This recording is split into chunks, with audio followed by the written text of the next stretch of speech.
सारे financial thinkers जैसे Robert Kiyosaki, Warren Buffett, Naval Ravikant, इन लोगों ने पैसिव इनकम पे काफ़ी इम्फेसिस दिया है। पैसिव इनकम और एक्टिव इनकम की बातें यदि संक्षिप्त में करें तो वो सारे इनकम जो आपकी किसी एक्टिविटी के कारण इनकम जनरेट होता है वो एक्टिव इनकम होती है। जैसे आप यदि नौकरी कर रहे हैं तो सैलरी आपकी एक्टिव इनकम है, आप रिटायर्ड हैं तो पेंशन आपकी एक्टिव इनकम है, आप बिजनेस कर रहे हैं तो वो आपकी एक्टिव इनकम है। लेकिन पैसिव इनकम वो इनकम है जो कि आपने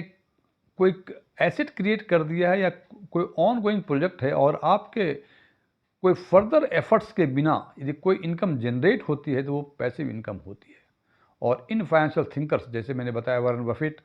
या नवल रविकांत या रॉबर्ट कियोस्की, इन लोगों का कहना है कि यदि आप फाइनेंशियल इंडिपेंडेंस या फाइनेंशियल फ्रीडम की तरफ जाना चाहते हैं तो आपको एक्टिव इनकम के साथ पैसिव इनकम का होना बहुत ज़रूरी है। अब सवाल ये है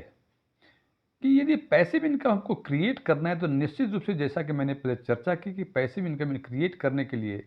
कोई ना कोई एसेट क्रिएट करना होता है या कोई प्रोजेक्ट्स को इस्टेब्लिश करना पड़ता है जो ऑन गोइंग प्रोसेस से अपने आप ही बिना आपकी फर्दर एक्टिविटी के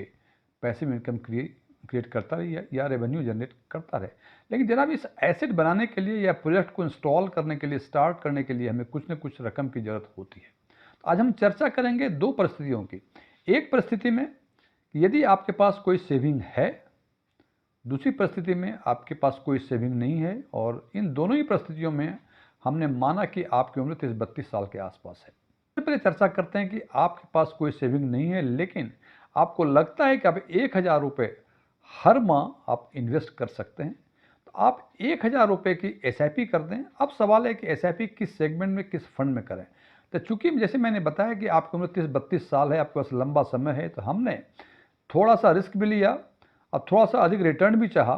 तो उसके लिए हमने मिड कैप को शॉर्टलिस्ट किया हुआ है। मिड कैप सेगमेंट में हमें इन्वेस्ट करना है और मिड कैप सेगमेंट में हमने 3 फंड को शॉर्टलिस्ट किया है। मोतीलाल ओसवाल मिड कैप, एडलवेसिस का मिड कैप और इन्वेस्को का मिड कैप। इस पर आगे चर्चा करने के पहले बता दूं मैं कि मैं किसी फंड का प्रमोशन नहीं करता हूं, ये मैंने शॉर्टलिस्ट किया है अपने एनालिसिस के बेसिस पे। और यदि आप 1000 रुपये SIP में इन्वेस्ट करेंगे, लेकिन SIP में इन्वेस्ट करने के पहले एक निर्णय आपको लेना पड़ेगा कि आपको रेगुलर प्लान में करना है या डायरेक्ट प्लान में करना है, क्योंकि दोनों प्लान में करने में जो कॉर्पस बनेगा 10 वर्षों के बाद उसमें काफ़ी अंतर आता है।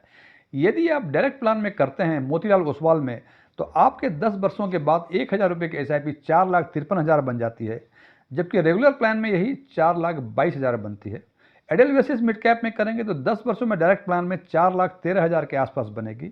और रेगुलर प्लान में ये 3,80,000 के आसपास बनेगी। और इन्वेस्को मिड कैप में यदि 1000 की SIP अगले 10 वर्षों के लिए करते हैं तो डायरेक्ट प्लान में ये 3,93,000 के आसपास बनेगी और रेगुलर प्लान में ये 3,59,000 के आसपास बनेगी। तो आप इसके बेसिस पे अपने फाइनेंशियल विजडम के हिसाब से पहले निर्णय ले लें कि आप डायरेक्ट प्लान में करेंगे या रेगुलर प्लान में। ये बातें तो SIP और 10 वर्षों के बाद आपके दोनों ही केस में कम से कम 3.5-4 लाख के आसपास का कॉर्पस बन जाएगा। दूसरी परिस्थितियों की चर्चा करते हैं जिसमें हमने माना कि आपके पास 1 लाख रुपए की सेविंग है, तो आप SIP के बदले उस 1 लाख रुपए को, जो फंड की चर्चा हमने की, मोतीलाल ओसवाल का मिड कैप, इन्वेस्को का मिड कैप और एडलवेसिस का मिड कैप, इसको यदि आप डायरेक्ट और रेगुलर प्लान जो आपके फाइनेंशियल विजडम के हिसाब से आप चूज करेंगे उसमें यदि इन्वेस्ट कर देंगे अगले 10 वर्षों के लिए, मोतीलाल ओसवाल के डायरेक्ट प्लान में ये रकम बन जाएगी 7,03,000 के आसपास, जबकि रेगुलर प्लान में ये बनेगी 6,23,000 के आसपास। इसी हिसाब से यदि हम एडलवेसिस में डायरेक्ट प्लान में इन्वेस्ट करते हैं तो ये बनेगी 6,41,000 और रेगुलर प्लान में बनेगी 5,65,000 और इन्वेस्को में डायरेक्ट प्लान में ये रकम बन जाएगी करीब 6 लाख के आसपास, जबकि रेगुलर प्लान में ये 5,13,000 के आसपास बनेगी। आपने देखा कि 1000 के SIP की तो आपकी रकम 4 लाख, 3.5-4 लाख के आसपास बन रही थी। और यदि आपने लमसम 1 लाख रुपए 10 वर्षों के लिए इन्वेस्ट की तो आपके इन्हीं फंड्स में से 6 और 7 लाख के बीच का बनता है, डिपेंडिंग अपॉन कि आप रेगुलर प्लान में कर रहे हैं कि डायरेक्ट प्लान में। जनाब मैं बार बार रेगुलर प्लान, डायरेक्ट प्लान की बातें करता हूँ।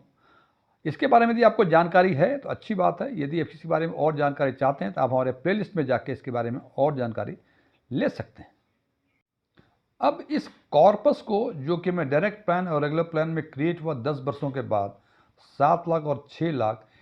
इस फंड को हमने लार्ज कैप के फंड में डाल दिया, कुछ ऐसे फंड में जिसका कम से कम रिटर्न 14% है, और इस तरह के फंड को शॉर्टलिस्ट करना बहुत मुश्किल नहीं होगा। और इसमें हमने एक प्लान SWP यानी सिस्टमेटिक विड्रॉल प्लान का मैंडेट दे दिया, और इस मैंडेट में मेंशन किया कि जिस महीने हमने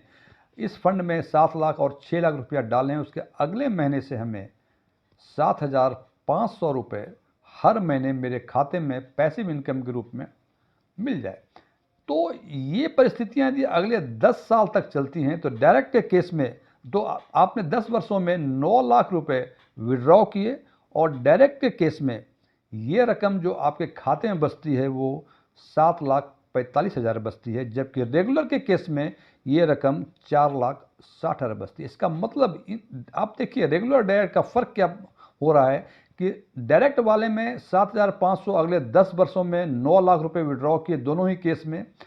तो डायरेक्ट में जो पैसे, जो कॉर्पस बचेंगे पैसे विड्रॉ करने के बाद, वो होंगे 7,45,000, और रेगुलर के केस में जिसमें आपने 6 लाख ही डाले थे उसमें 4,60,000 बचेंगे।